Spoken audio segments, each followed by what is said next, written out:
गावात पूर आला होता. पुराचं पाणी गावात फिरायला लागलं होतं आणि त्याच गावात फिरा नावाची बाई राहत. 15 पोरं सरकारचं काम टाकले पार 2 दिवस झालं फिराची चूल पेटली नव्हती. मग त्या तांदळाला कुठला आलं तर नुसतं लालचं पाणी टाकतं. पडत्या पावसाकडे बघत फिराच्या मनात विचार आला की 8 दिवसांपूर्वी आपल्या भावाला सांगावा आला होता, अक्का मला लय बरं नाही, मला बघायला आहे. आपला भाऊ खात्या गावात आहे.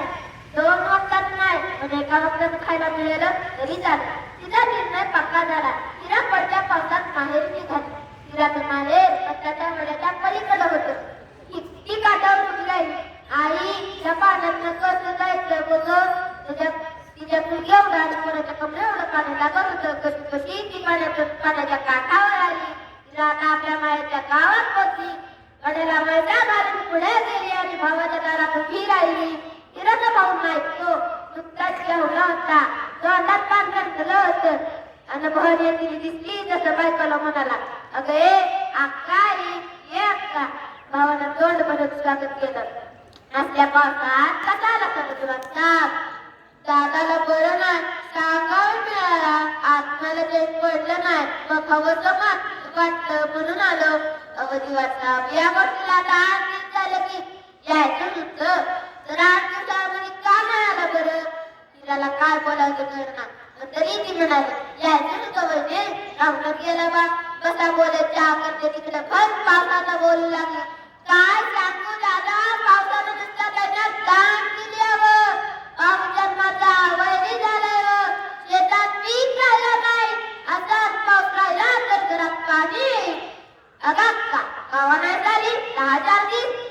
मग नाही कोणा बायकोनं रोखलं आणि त्याची कंपनी खाली ठेवत ती म्हणाली आलं पाणी तर येऊ द्यात. राज्याचं खायचं न निघायचं. तिच्या अंगावर काटा आला. चहा गोडच होता पण वेट लागला. बायकोच्या बायकोनं बायकोला हात केला आणि म्हणाली म्हणजे बहिणी तुम्हाला कळकळ आहे आणि बहिणी तुम्हाला किती कळकळ आहे. मागल्या वर्षी म्हशीचं तस मागत होती की तर दिली नाही. असं काय बोलतीस. ती म्हस दिली नव्हती अर्ध्याने आणली होती. मम्मी काय चुक देत होतो पैसे तर देत होतो की एक सर्व बोलणे हिराच्या कानावर जात होते पण पत्राचा पोळा तसाच करत तोंडातून तसाच आवडला येत होतो. आई बाबाच्या माघारी भावाच्या दादी येऊन आपण चूक केली आहे तिला वाटत होते. रावजवळ ठेवून नाही तो बाहेर आला आणि म्हणाला अगं बोलू नाही.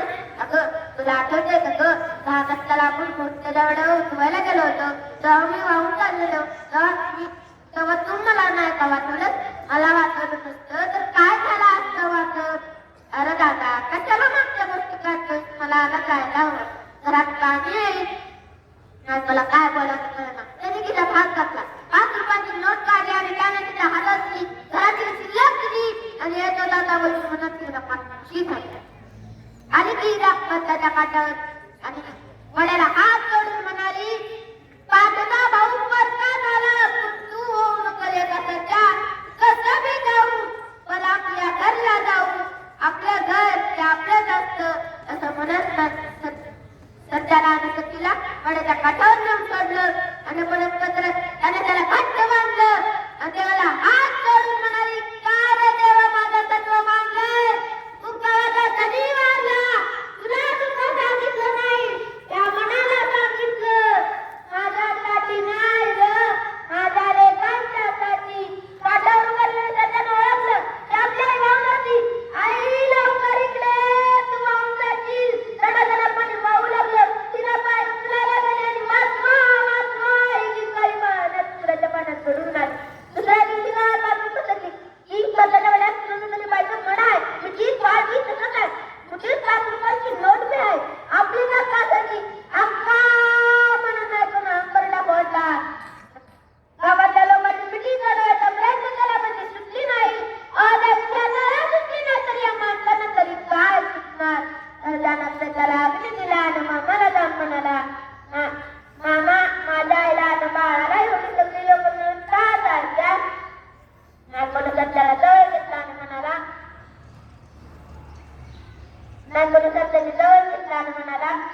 त्यांच्या डोळ्यातला महापूर ओसांडून वाहत होता, ओसांडून वाहत होता, म्हणून वाहत होता, म्हणून वाहत होता.